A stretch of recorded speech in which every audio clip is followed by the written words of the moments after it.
बिस्मिल्लाहिर्रहमानिर्रहीम। अस्सलाम वालेकुम students, I am your biology teacher Iftikhar Ahmad. हम राउंड 3 का कोर्स कवर अप करने की कोशिश कर रहे थे। उसमें हमने चैप्टर नंबर 5 को स्टार्ट किया हुआ है। चैप्टर नंबर 5 के अंदर हमने 2 लेक्चर जो है वो स्टडी कर लिए थे। एक उसमें आप लोगों ने सेल साइकिल के हवाले से स्टडी किया था, दूसरा हमने माइटोसिस के हवाले से स्टडी किया था। सेल साइकिल में आप लोगों ने पढ़ा था कि सेल के अंदर कौन कौन से इवेंट्स होते हैं और सेल कैसे डिवाइड करता है। उसके 2 फेजेस थे, एक एम फेज था और दूसरा इंटरफेज था। एम फेज के अंदर क्या होता था कि जो सेल थे वो अपने आप को डिवाइड करता है, जबकि इंटरफेज में सेल अपने आप को प्रिपेयर करता था किस चीज के लिए, डिवीजन के लिए।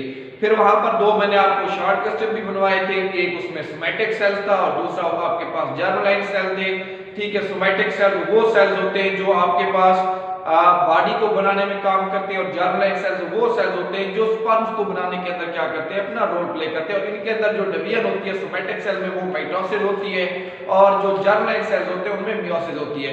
उसके बाद हमने माइटोसिस के हवाले से स्टडी किया था कि माइटोसिस क्या होती है। माइटोसिस एक ऐसी डिवीजन है जिसमें एक सेल अपने आप को 2 में डिवाइड करता था, लेकिन शर्त ये थी कि क्रोमोसोम्स की तादाद क्या रहे, सेम रहे। यानी कि पेरेंट में जितना क्रोमोसोम्स की तादाद है वैसे ही डॉटर के अंदर क्रोमोसोम की तादाद रहे। फिर उसके बाद हमने ये देखा था कि इसको वेल्डर फ्लेमिंग ने डिस्कवर किया था। फिर उसमें हमने उसका जो पहला फेज था, ठीक है, तो उसमें प्रोफेज वाला उसको हमने स्टडी किया था कि प्रोफेज के अंदर क्या होता है कि जो क्रोमेटिन है वो क्रोमोसोम में चेंज होता है, उसमें सेंट्रोसोम जो सेंट्रोमियर था वो बनता है, ठीक है, सेंट्रोसोम बनता है और इसके अलावा काइनेटोकोर बनती है। तो ये तमाम चीजें हमने, और इसके अलावा न्यूक्लियर एनवेलप जो थी वो डिसअपीयर होती है। ये तमाम चीजें हमने पढ़ी थी किसमें, प्रोफेज के अंदर। तो उसी ही लेक्चर को आगे बढ़ाते हुए प्रोफेज के बाद जो हमारे पास दूसरा स्टेप उसका आता है मेटाफेज वाला, उसको हमने स्टडी करना है। प्रोफेज में आपने देखा था कि जो क्रोमोसोम जो क्रोमेटिन था वो क्रोमोसोम में चेंज हो गया था, स्पेंडल फाइबर्स भी बन गए थे और स्पेंडल फाइबर्स इलांगेट भी हो गए थे, न्यूक्लियर एनवेलप डिसअपीयर भी हो गया था। तो जब न्यूक्लियर एनवेलप डिसअपीयर हो जाता है तो आपने ये बात याद रखनी है कि जो स्पेंडल फाइबर इलांगेट हो चुके थे वो स्पेंडल फाइबर जाकर क्रोमोसोम के साथ अटैच होते हैं, लेकिन वो स्पेंडल फाइबर क्रोमोसोम के साथ हर जगह के ऊपर अटैच नहीं होते।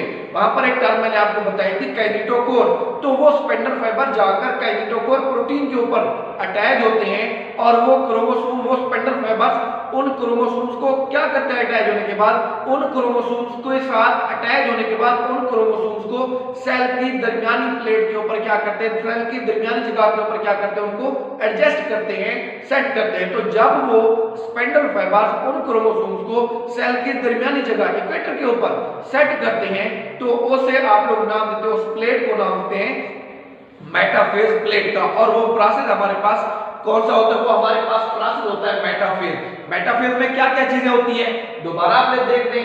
मेटाफेज में पहली उसमें बात, जिसका मैंने आपको बता दिया है कि when spindle fibres have grown to sufficient length, कि जब वो एक खास लेंथ तक ग्रो कर जाते हैं तो उसके बाद वो स्पेंडल फाइबर क्या करते हैं, some spindle fibre attached with kinetochore of the chromosome, कि उनमें से कुछ जो स्पेंडल फाइबर्स हैं वो काइनेटोकोर के साथ अटैच होते हैं। और वो काइनेटोकोर कहां पर होती है, वो काइनेटोकोर क्रोमोसोम्स के ऊपर होती है। मतलब कि उन स्पेंडल फाइबर काइनेटोकोर के ऊपर जो क्रोमोसोम के ऊपर मौजूद है उसके साथ अटैच होते हैं।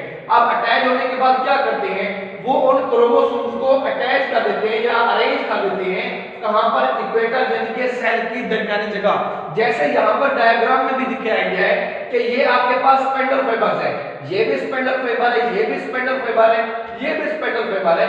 अब ये स्पेंडल फाइबर क्रोमोसोम्स के साथ क्या है, अटैच है। ये क्रोमोसोम्स के साथ जिस जगह के ऊपर भी अटैच है इसे काइनेटोकोर कहते हैं। अब ये स्पेंडल फाइबर क्रोमोसोम को क्या कर रहे हैं, सेल की दरमियानी इक्वेटर वाली पोजीशन के ऊपर एडजस्ट कर रहे हैं। तो इस इक्वेटर वाली पोजीशन को आप लोग नाम देते हैं किस चीज का, इसे आप लोग नाम देते हैं मेटाफेज प्लेट का नाम देते हैं। और इन स्पेंडल फाइबर को आप लोग नाम देते हैं kinetochore spindle fibre. Why this spindle fibres are kinetochore spindle fibres, क्योंकि इनकी वजह ये है क्योंकि ये स्पेंडल फाइबर काइनेटोकोर के साथ अटैच है, तो इस वजह से इनको काइनेटोकोर स्पेंडल फाइबर्स का भी नाम देते हैं। इसके साथ एक और भी नॉन काइनेटोकोर स्पेंडल फाइबर्स भी होते हैं। नॉन काइनेटोकोर स्पेंडल फाइबर्स वो फाइबर्स होते हैं जो क्रोमोसोम्स के साथ अटैच नहीं होते, जो काइनेटोकोर के साथ अटैच नहीं होते। तो जो अटैच नहीं है वो नॉन काइनेटोकोर स्पेंडल फाइबर, और जो अटैच है उनको आप लोग कहते हैं काइनेटोकोर स्पेंडल फाइबर्स का।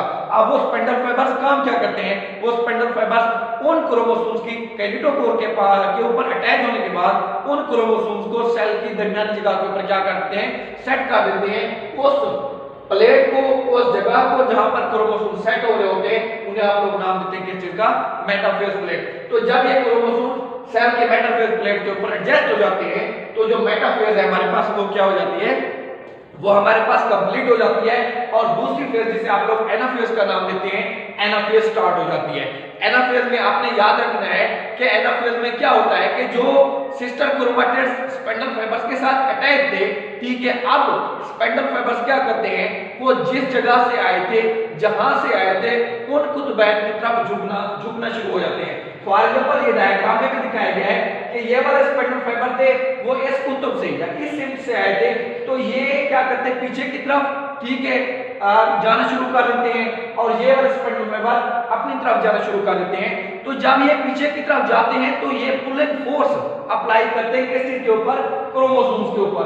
तो ये जब पुलिंग फोर्स, एक खिंचाव की फोर्स अप्लाई करते हैं क्रोमोसोम्स के ऊपर, तो होता क्या है कि क्रोमोसोम्स के जो सिस्टर क्रोमैटिड्स हैं वो एक दूसरे से अलग हो जाते हैं। वो पहले इकट्ठे थे, मेटाफेज प्लेट में देखें ये दोनों इकट्ठे थे, लेकिन जैसे ही एनाफेज के अंदर ये आपके पास स्पिंडल फाइबर्स पीछे की तरफ अपने कुतुबैन की तरफ वापस जाते हैं तो ये पुलिंग फोर्स अप्लाई करते हैं, जिसकी वजह से क्या होता है कि जो क्रोमोसोम्स के सिस्टर क्रोमैटिड्स थे वो एक दूसरे से क्या हो जाते हैं, वो एक दूसरे से अलग हो जाते हैं। तो जब ये पुलिंग फोर्स इन दोनों सिस्टर क्रोमैटिड्स को एक दूसरे से अलग कर देती है तो आपके पास जो एनाफेज है वो क्या हो जाती है, वो आपके पास कंप्लीट हो जाती है। जिस तरह से लिखा भी है कि when kinetochore spindle fibre attached with the chromosomes it start pulling toward the centrosome, कि वो अपने सेंट्रोसोम की तरफ वापस पुल करना शुरू करते हैं। तो वो क्रोमोसोम्स को क्या कर देते हैं, वो क्रोमोसोम्स को एक दूसरे से अलग कर देते हैं। वो पहले सिस्टर क्रोमैटिड होते हैं लेकिन बाद में वो सिस्टर नहीं रहते, वो एक दूसरे से क्या हो जाते हैं, अलग हो जाते हैं। तो जब ये क्रोमोसोम्स जो सिस्टर क्रोमैटिड्स है वो एक दूसरे से अलग हो जाते हैं तो आपके पास जो एनाफेज है वो क्या हो जाती है, कंप्लीट हो जाती है। उसके बाद लास्ट आपके पास फेज शुरू होता है जिसे आप लोग नाम देते हैं टीलोफेज का। तो ये आपने याद रखना है कि टीलोफेज जो है वो रिवर्स होती है किस चीज का, प्रोफेज में। मतलब कि जो अपन प्रोफेज में हुआ था उसके रिवर्स टीलोफेज में होगा। कैसे, प्रोफेज के अंदर क्रोमैटिन से क्या बने थे, क्रोमोसोम्स बने थे, वहां पर न्यूक्लियर एनवेलप डिसअपीयर हुई थी और वहां पर क्या हुआ था, स्पिंडल फाइबर्स बने थे। यहां पर क्या होगा कि आपके पास जो क्रोमोसोम्स हैं वो क्रोमैटिन में चेंज होंगे। वहां पर क्रोमैटिन क्रोमोसोम में चेंज हुई थी, यहां पर जो क्रोमोसोम्स हैं वो क्या करते हैं, दोबारा क्रोमैटिन में चेंज होते हैं। और इसके अलावा जो न्यूक्लियर एनवेलप डिसअपीयर हुई थी वो न्यूक्लियर एनवेलप दोबारा बनती है और इसके अलावा जो स्पिंडल फाइबर बने थे वो दोबारा डीजनरेट हो जाते हैं, खत्म हो जाते हैं।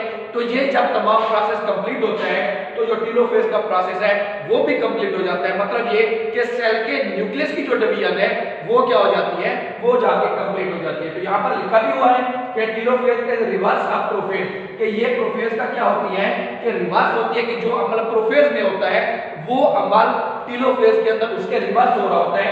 उसके अलावा क्या है कि यहाँ पर जो न्यूक्लियर एनवेलप है ये बनती है और इसके अलावा उसमें क्या लिखा है कि जो क्रोमोसोम्स थे वो क्रोमोसोम्स किस में चेंज होते हैं, क्रोमैटिन के अंदर चेंज होते हैं। जिसका डायग्राम में भी दिखाया गया है कि ये दो आपके पास सेल्स हैं, इनमें ये क्रोमोसोम्स आपको दिखाए गए, लेकिन ये क्रोमोसोम्स क्या करते हैं, जब दोनों डिफरेंट सेल्स के अंदर जाते हैं तो ये क्रोमोसोम्स क्या करते हैं, क्रोमैटिन के अंदर बरीक धागानुमा साक्तों के अंदर क्या होते हैं, कंप्लीट हो जाते हैं। तो जब ये बरीक धागानुमा साक्तों के अंदर कंप्लीट होते हैं तो टीलोफेज का प्रोसेस जो है वो भी कंप्लीट हो जाता है और जो न्यूक्लियर डिवीजन है वो भी कंप्लीट हो जाती है। मगर जो सेल डिवीजन का प्रोसेस है वो अभी कंप्लीट नहीं होता, वो आगे चलता रहता है। तो ये आज आपका लेक्चर था जिसमें हमने किस चीज के बारे में, जिसमें हमने मेटाफेज के बारे में पढ़ा, जिसमें हमने एनाफेज के बारे में पढ़ा, जिसमें हमने टीलोफेज के बारे में पढ़ा और इससे पहले हम प्रोफेज के बारे में पढ़ चुके थे। इसमें अगर किसी किस्म की भी कोई भी बात आपको समझ नहीं आती तो आप कॉल के जरिए या व्हाट्सएप के जरिए वो चीजें मुझसे पूछ सकते हैं। अल्लाह हाफिज।